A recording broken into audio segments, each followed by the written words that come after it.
The ledger pages rustled beneath Otto Iverson's weathered fingers as he traced the ink-lined figures of profit and loss. The dim glow of a tallow candle cast long shadows across the cramped quarters of his counting house in Venice. Outside, the spring rains pattered against the wooden shutters, a gentle counterpoint to the scratch of his quill. "Father!" The voice startled him from his calculations. His daughter Lyra stood in the doorway, her slender frame silhouetted against the torchlit corridor beyond. At 17, she had her mother's grace, though Eleanor had been gone these past 7 years, taken by the sweating sickness that had swept through the city. "It grows late, Lyra," Otto said, setting down his quill. "You should be abed." She stepped into the room, the hem of her blue wool dress brushing the floor. "The Catalonian ship arrived at dusk. You said to tell you when it came."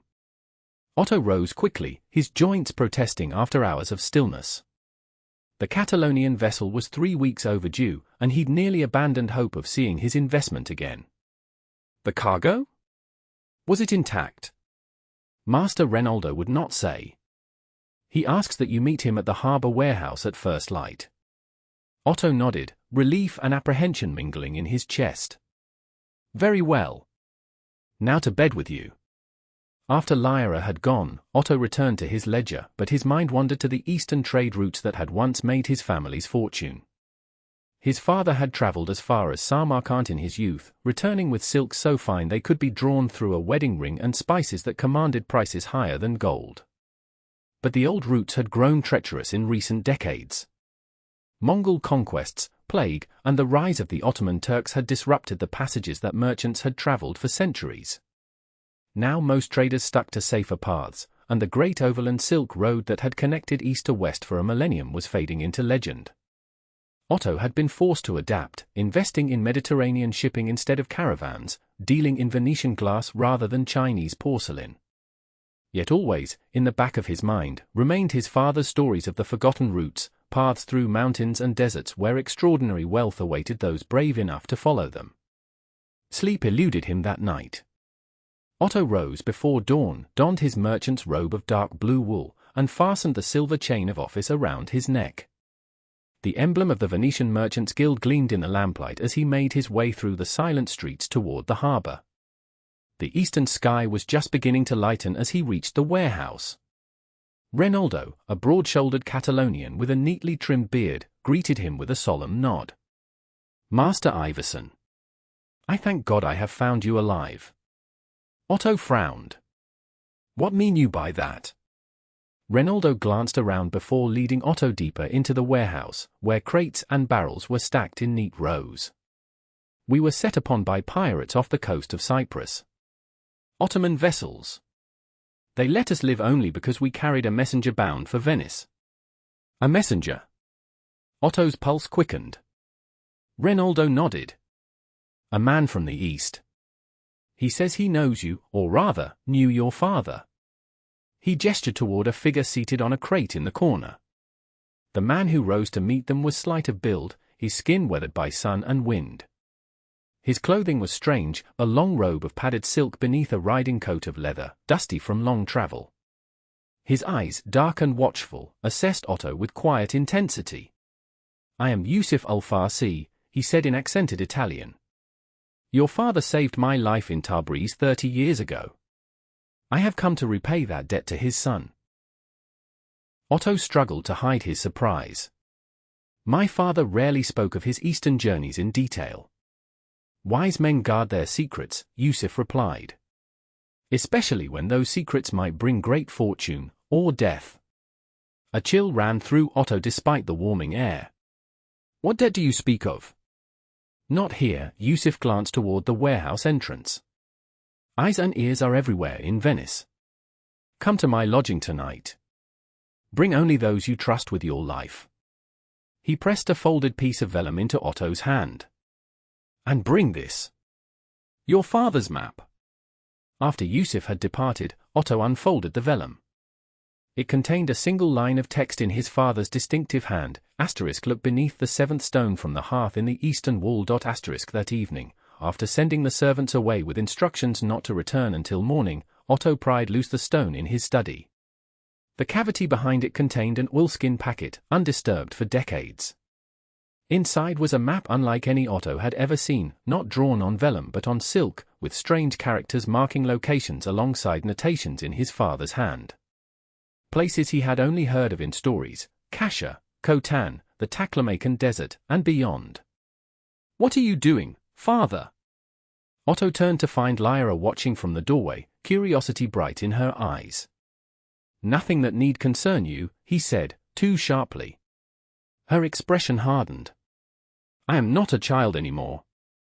Mother's been gone 7 years, and I've helped manage the household and your account since I was 13. Whatever secret you're keeping, I deserve to know." Otto sighed, recognizing the stubborn set of her jaw, his own stubbornness, reflected back at him. "Very well. But what I tell you must remain between us." By nightfall, they had arrived at Yusuf's lodging, a modest room above a spice merchant's shop in the city's eastern quarter. The Persian received them with grave courtesy, offering cups of strong, sweet tea that tasted of distant lands. "I see you found your father's legacy," Yusuf said, nodding at the silk map Otto carefully unfolded between them. "What is this route?"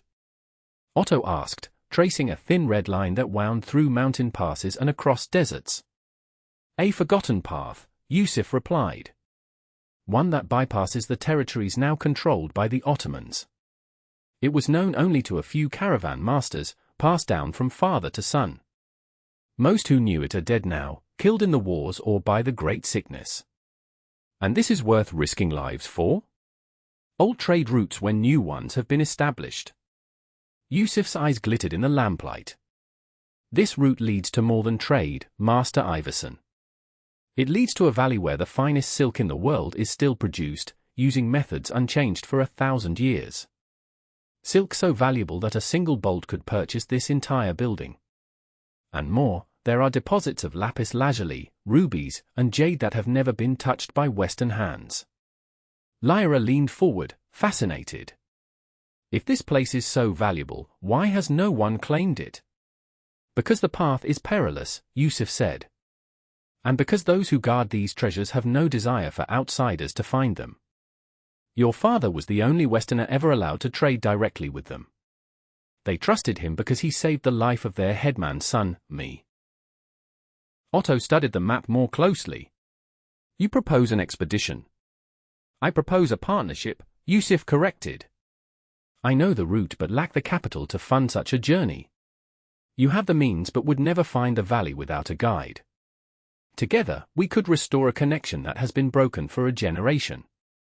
"It would take months," Otto said, calculating quickly. "Nearly a year to make the round trip." "Yes," Yusuf agreed. "And you would need to come yourself. The elders of my valley will trade only with the son of Gregor Iverson."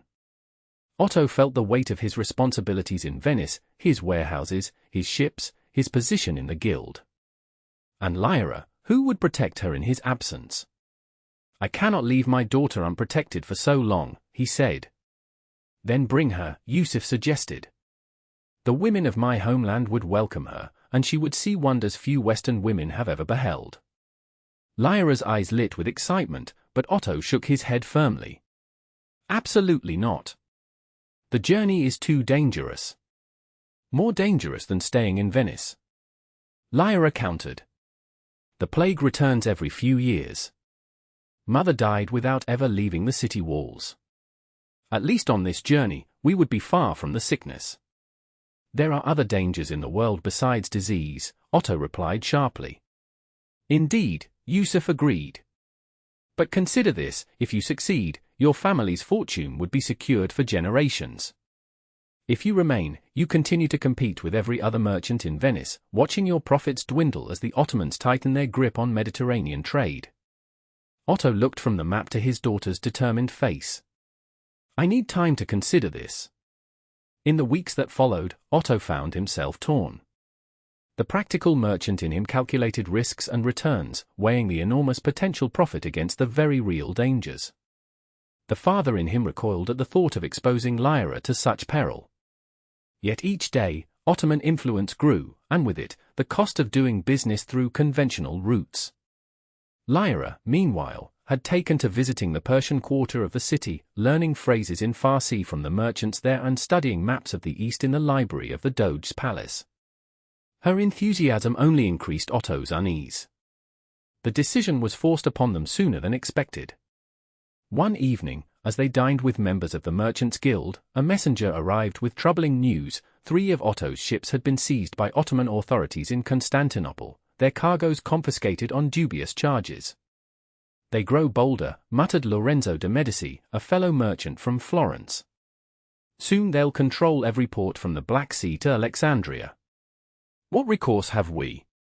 Otto asked, his mind racing to calculate the loss. Lorenzo shrugged. "Appeal to the Doge? He has little influence with the Sultan."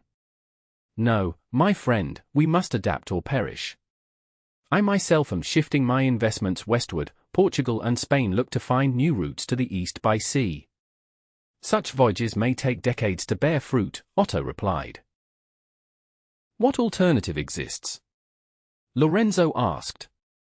The answer, Otto knew, was carefully folded in an oilskin packet beneath the floorboards of his study. That night, he made his decision. "We will go," he told Lyra as they sat before the dying embers in the hearth. "But you must obey me without question during the journey. One misstep in those lands could mean death for us both." Her face glowed with excitement, tempered by solemnity. "I understand, father. When do we depart?" "After Easter. We'll sell the smaller warehouses and lease the main property to Lorenzo for the duration of our absence. The guild will believe we've gone to establish trading connections in Alexandria." "And Yusuf?" "I'll send word tomorrow. He'll need time to prepare. The preparations consumed the next months." Otto liquidated assets discreetly, converted much of his wealth to gold and easily transportable gemstones, and arranged for Lorenzo to manage his remaining ventures in Venice. Lyra, meanwhile, studied Persian and Turkish with surprising aptitude and pored over every account of Eastern travel she could find. They departed on a clear spring morning, their small party consisting of Otto, Lyra, Yusuf, and 2 trusted servants, Harold, a Norse giant who had served as Otto's bodyguard for a decade, and Elena, Lyra's maidservant since childhood. To the guild, they were bound for Egypt. Only Lorenzo knew part of the truth, that they traveled east, though even he was not told their true destination. The journey began conventionally enough, by ship to Cyprus and then to the port of Ansch. There they exchanged their European garb for local dress, practical concessions to both climate and the wisdom of not drawing attention to themselves as they traveled deeper into lands where Westerners were increasingly viewed with suspicion. For Lyra, the transformation was most dramatic. Her fine Venetian gowns were replaced by loose trousers beneath a long tunic and a head covering that concealed all but her eyes. Otto barely recognized his daughter when she emerged from the merchant shop where Yusuf had arranged their new wardrobes. "Is it not remarkable, father?" she asked, twirling to display the embroidered hem of her garment. "So much more practical for riding than skirts." Otto frowned. "Remember that you are to speak little and keep your face covered when we encounter strangers. A Western woman traveling these routes would attract dangerous attention." From Ansch, they traveled by caravan to Aleppo, joining a larger group of merchants bound for the east. Otto was surprised to find how quickly he remembered the rhythms of caravan life from the journeys of his youth, the pre-dawn rising, the careful loading of pack animals, the slow progress through landscapes that changed subtly day by day.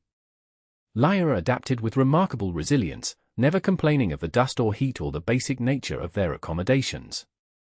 She observed everything with keen interest, filling a small journal with sketches and notes each evening by lamplight.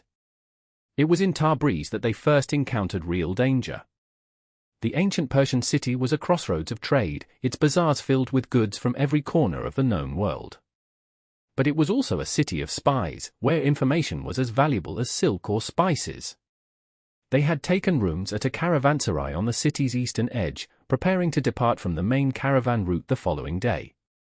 That evening, as they dined in the courtyard, Otto noticed a man watching them from the shadows, a Venetian merchant he recognized from the guild, one who had close ties to the Doge's advisors.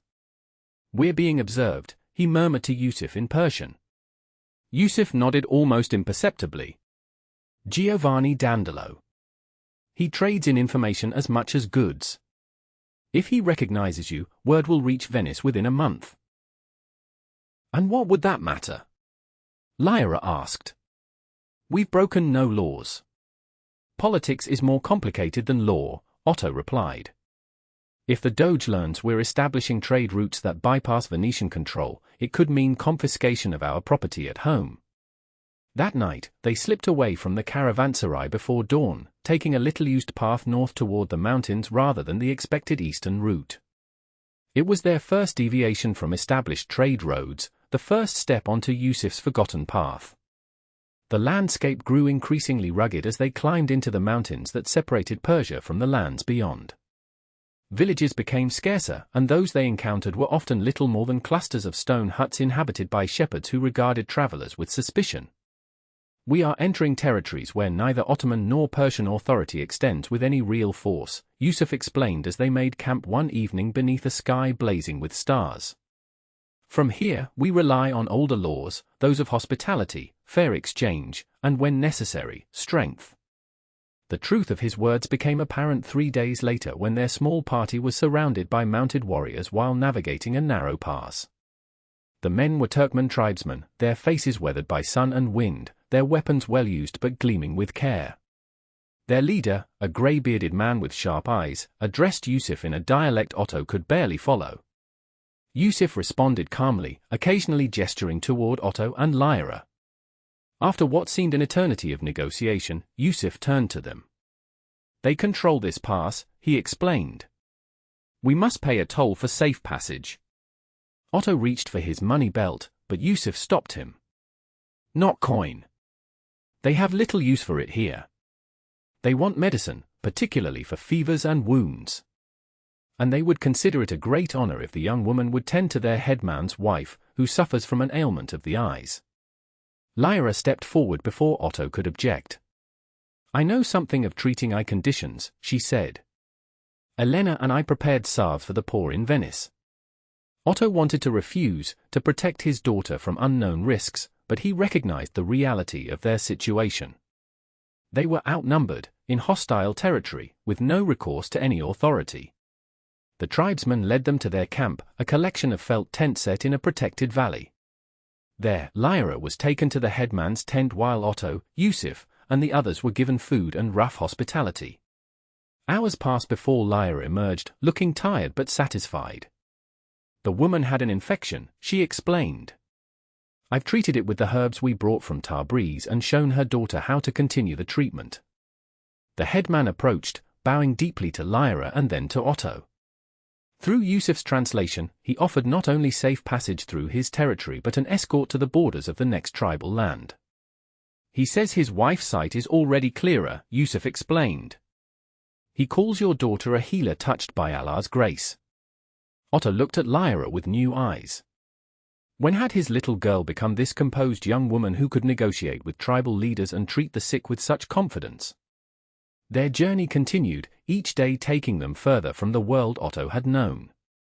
They crossed high mountain passes where the air was so thin it hurt to breathe, descended into valleys lush with unfamiliar vegetation, and skirted the edges of deserts where the horizon shimmered with heat.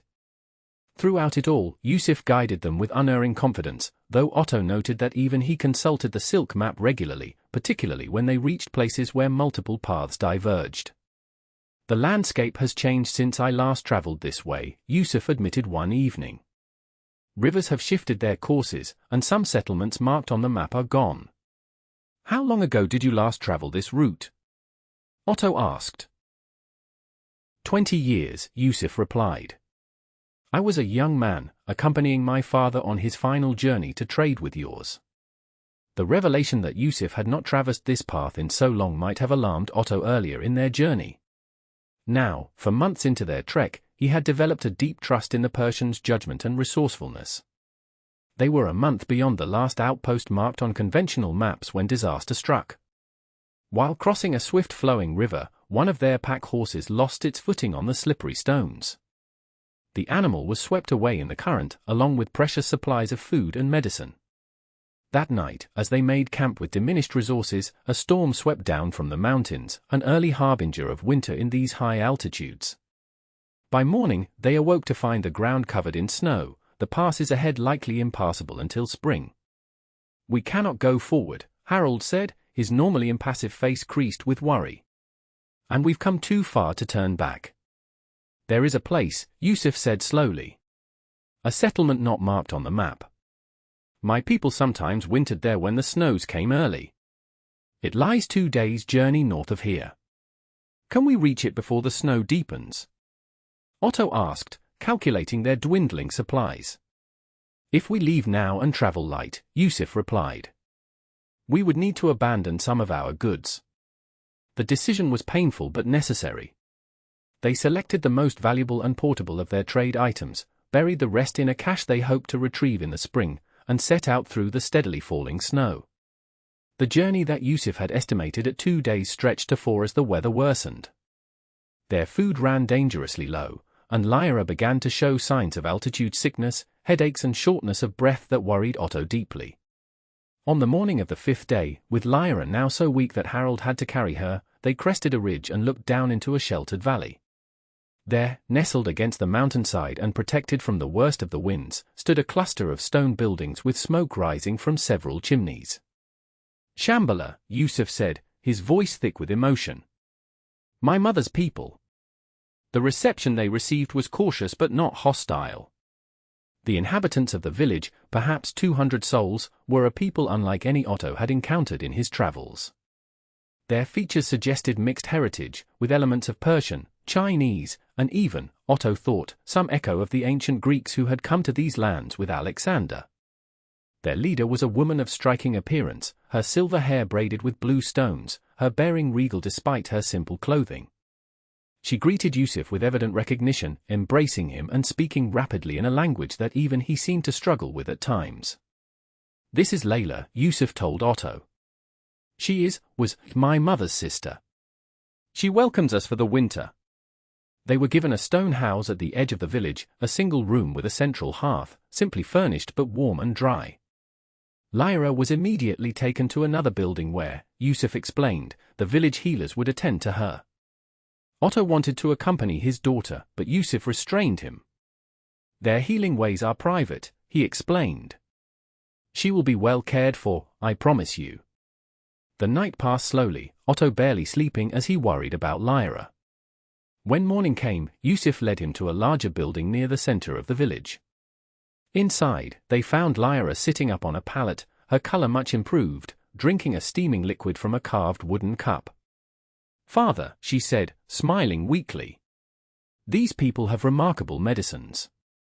I feel better already." A woman who had been sitting beside Lyra rose and bowed to Otto. She was perhaps 40, with keen eyes and hands stained with plant dyes. Yusuf introduced her as Nergis, the village's master healer. "She says Lyra will recover fully with a few days' rest," Yusuf translated. "The sickness came from ascending too quickly into the high mountains, but her body will adapt." Otto bowed deeply to the healer. "Tell her she has my eternal gratitude." As the days passed and Lyra regained her strength, Otto began to learn more about Shambhala and its people. They were descendants of travelers from many lands, settled here generations ago to guard something they considered sacred, though what exactly that was, no one would tell him directly. The village was largely self-sufficient, growing hardy crops in terraced fields and raising sturdy mountain goats for milk, meat, and wool. But their most precious product, and the apparent source of their modest prosperity, was silk. Unlike the silk production Otto had seen in other parts of Asia, where the process was increasingly industrialized with large workshops processing vast quantities, the silk of Shambhala was created in small family groups. Each step, from raising the silkworms on mulberry leaves to spinning and weaving the threads, was accompanied by rituals and practices passed down through generations. The resulting fabric was like nothing Otto had ever seen. Lighter than a whisper but stronger than seemed possible, with a luster that changed subtly as it moved, the silk possessed qualities that defied explanation. "This is what my father sought," Otto realized aloud one day as he watched an elderly weaver at her loom. "Not just trade routes, but this specific silk." Yusuf nodded. "Few outsiders have ever seen it. Fewer still have been permitted to trade for it. Your father earned that right by saving my life, and by proving himself honorable in his dealings. And now I must do the same, Otto said, understanding at last the true purpose of their journey. Winter settled fully over the valley, sealing them in with snow too deep for travel. Otto used the time to learn the language of Shambhala, while Lyra, fully recovered, apprenticed herself to Nergis, learning the medicinal uses of plants that grew nowhere else in the world. The villagers, initially reserved, gradually accepted the strangers in their midst. Harold's strength and Elena's skill with needlework earned them respect, while Otto's fairness in the small trading they conducted, exchanging some of the goods they'd brought for local products, demonstrated that he shared his father's integrity. Yet despite their growing acceptance, certain places remained off-limits to them, particularly a temple-like structure built into the mountainside above the village. When Otto inquired about it, even Yusuf became evasive. "Some knowledge is not mine to share," he said. "If the elders deem you worthy, perhaps before we depart." As winter began to loosen its grip on the valley, Otto was summoned to meet with the village council, 7 elders, including Layla, who governed Shambhala by consensus. The meeting took place in a circular chamber lit by butter lamps, the walls adorned with intricate tapestries woven from the village's extraordinary silk. Through Yusuf's translation, the elders questioned Otto extensively about his intentions, his business practices in Venice, and his understanding of the value of what they created. "We do not measure wealth as your people do," Layla told him. "The silk we create is not merely a product to be sold, but a tradition to be preserved. If we trade with you, we must know that you will represent its true worth to the world." Otto considered his answer carefully. In Venice, he finally said, "There are artisans who create glass of such beauty and complexity that each piece is unique in all the world. They guard their methods as you guard yours, passing them from master to apprentice, refusing to sacrifice quality for quantity. I have always traded their works at prices that reflect not just the material value, but the knowledge and tradition embodied in each piece." He paused, looking at each elder in turn. "I would do no less with your silk. Indeed, I would do more, for what you create here surpasses even the finest work of Venice. I seek not to exploit your craft, but to introduce it to those who can truly appreciate its worth." The elders conferred among themselves in low voices before Layla spoke again. "Your father understood this. It is why we trusted him. If you will swear to uphold the same principles, we will allow trade to resume." Otto placed his hand over his heart. "I so swear, by all that I hold sacred." The next morning, Otto was led to the temple structure that had been forbidden to him throughout the winter. Inside, he discovered not a place of worship as he had assumed, but a repository of knowledge, scrolls and books in dozens of languages, maps older than any he had seen in Europe, and artifacts from civilizations he couldn't identify. "This is the true treasure of Shambhala," Yusuf explained. "Not just the silk, but the wisdom preserved here when it was lost elsewhere. Knowledge from Alexandria before its library burned, from Baghdad before the Mongol conquest, from China's earliest dynasties. Among these treasures was a detailed record of the secret methods used to create Shambhala's unique silk, methods that combine techniques from East and West in ways that had never been documented elsewhere. This knowledge leaves this room only in the memories of those deemed trustworthy," Layla told Otto through Yusuf. "We do not fear that you will steal our methods. They require materials that grow only in this valley, but we must know that you understand what you are trading in." Otto spent days in the repository, learning enough to speak knowledgeably about the silk when he eventually brought it to Western markets. He was permitted to make notes on its properties and care, but not on the production methods themselves. As spring advanced and the mountain passes began to clear, preparations for departure began. The villagers provided them with new pack animals to replace those lost, and most precious of all, 20 bolts of their incomparable silk, a fortune in fabric, carefully packed in oilskin against the journey's hazards. The night before their planned departure, Lyra approached Otto as he made final checks of their supplies. "I'm staying," she said without preamble. Otto stared at his daughter in disbelief. "What madness is this?" "Not madness, father. I found my purpose here.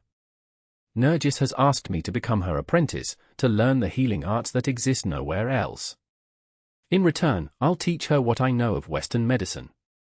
"Absolutely not," Otto said, his voice rising. "You're returning to Venice with me. Lyra's expression remained calm, but her voice was steel. To do what? Marry some guild member's son? Manage a household? Here I can become something more. I can learn to heal in ways unknown in Europe. You are my only child, Otto said, his anger giving way to pain. Would you abandon me in my old age? I don't ask to stay forever, Lyra replied, her resolve softening slightly. 2 years of study. Then I will return to Venice with knowledge that could save countless lives. Is that not worth more than my immediate return? Otto wanted to refuse, to assert his paternal authority, but the events of their journey had changed things between them. He had watched Lyra grow from a girl into a woman capable of earning the respect of people far from her own culture. Could he now deny her the chance to become more than her circumstances in Venice would allow? That night, he sought out Yusuf. Did you know of this plan? Yusuf nodded slowly. Nergis approached me first, asking if I thought you might permit it. The honor is extraordinary, Otto. No outsider has ever been offered such an apprenticeship. And what of her safety? Would you trust these people with your own daughter? With my life, Yusuf said simply. They are my mother's people. More importantly, they value Lyra for herself, for her quick mind and compassionate heart. She will be treated as a daughter of the village. In the morning, Otto gave his blessing, though it cost him deeply to do so. 2 years, he told Lyra as they embraced. Not a day longer. And you must find a way to send word that you are well. Traders come through the southern pass in summer, she assured him. I'll send letters. And when I return, father, I'll bring knowledge more valuable than all the silk in Shambhala. Otto, Yusuf, Harold, and Elena departed as the first wildflowers were beginning to bloom in the valley. Their journey home, following a more direct route now that they had no need for secrecy, took for months instead of the 7 their outward journey had required. When they at last reached Venice in the autumn, the city seemed smaller to Otto's eyes, its grandeur diminished by comparison with the vast landscapes and ancient cultures he had encountered. Lorenzo de' Medici was the first to greet him at his restored household. We thought you dead, the Florentine exclaimed. After a year with no word. The guild nearly declared your properties abandoned. As you see, rumors of my demise were premature, Otto replied with a thin smile. And your daughter? Lorenzo asked, looking past Otto expectantly. Remains in Alexandria, studying with physicians there, Otto lied smoothly, having prepared this explanation during the journey home. She discovered a talent for medicine during our travels. In the weeks that followed, Otto returned to his business affairs with renewed vigor, though always with an eye toward the ultimate prize. He sold small quantities of the Shambhala silk to selected clients, wealthy nobles and merchants with discerning taste, establishing its reputation as an item of unparalleled luxury before revealing his larger stock. The demand quickly outstripped supply, allowing Otto to command prices that even he had scarcely imagined possible. Within 6 months, the profits from the silk had already exceeded the considerable costs of the expedition, and still he had sold less than half his inventory. Yet despite his commercial success, Otto found himself changed by the journey in ways that had little to do with wealth. The perspectives he had gained, of distant cultures, ancient knowledge, and the resilience of the human spirit, had altered his view of Venice and its single-minded pursuit of commercial advantage. He began using portions of his new fortune to fund scholars researching medical treatments, inspired by Lyra's path. He established trading relationships based on fairness rather than exploitation, even when short-term profit might have been greater otherwise. And always, he counted the days until Lyra's promised return. The first letter arrived 6 months after their parting, carried by a Persian trader who had passed through Shambhala. In careful script, Lyra described her studies and the wonders she was learning, treatments for ailments that European physicians considered incurable, preventatives for diseases that regularly ravaged cities like Venice. More letters followed, each detailing new discoveries. Otto shared these medical insights with carefully selected physicians in Venice, establishing his daughter's reputation long before her return. When 2 years had passed, Otto began preparing for Lyra's homecoming, renovating the east wing of their house to serve as both living quarters and a place where she could practice her healing arts. But the expected date of her return came and went without word. Another month passed, and another. Otto found himself torn between fear for her safety and anger at what he perceived as a broken promise. Had she decided to remain permanently in Shambhala? Had some misfortune befallen her on the journey home? As winter approached, Otto made a decision. He would return to Shambhala himself to bring his daughter home, or at least to learn her fate. He was making preparations for this journey when a commotion at his gate interrupted his planning. Servants rushed to inform him that a travel-worn group had arrived, led by a veiled woman who claimed to be Lyra Iverson. Otto hurried to the courtyard, his heart pounding. There, dusty from the road but unmistakably his daughter, stood Lyra. She had changed, her bearing more confident, her eyes holding wisdom beyond her years, but her smile was the same as she embraced him. "Forgive my delay, father," she said. "The winter came early to the mountains, and then we took a longer route to avoid Ottoman patrols." "We?" Otto asked, noticing for the first time the others who accompanied her, a small group of people with the distinctive features of Shambhala, including Nergis, the healer who had been Lyra's teacher. "My colleagues," Lyra explained. "With the Elder's blessing, they have come to establish a permanent connection between our worlds. They bring knowledge, father, not just of healing, but of mathematics, astronomy, and natural philosophy that has been preserved in Shambhala while being lost elsewhere." That evening, as they dined in the great hall of the Iverson home, Lyra presented Otto with a small chest. Inside was a bolt of silk even finer than what he had brought from Shambhala, woven with patterns that seemed to shift in the candlelight. "A gift from Layla," she explained. "She said to tell you that the route between our worlds need never be forgotten again, so long as those who travel it do so with honor and wisdom." Otto ran his fingers over the exquisite fabric, understanding the deeper meaning in the old woman's message. What they had rediscovered was more valuable than any trade good. It was a connection between cultures, a bridge across which knowledge and understanding could flow in both directions. In the years that followed, the Iverson trading house became known not just for its exclusive access to the world's finest silk, but as a center of learning where Eastern and Western knowledge mingled freely. Lyra's medical practice grew renowned throughout Italy, attracting patients from as far as France and Germany. Otto never again undertook the journey to Shambhala himself, but he established a regular trade route that followed the path he and Yusuf had pioneered. Twice yearly, small caravans made the crossing, carrying goods and knowledge in both directions, maintaining the connection that had once been lost to time. And on quiet evenings, when the business of the day was done, Otto would often sit in his study, running his fingers over the silk map that had guided them on that first journey.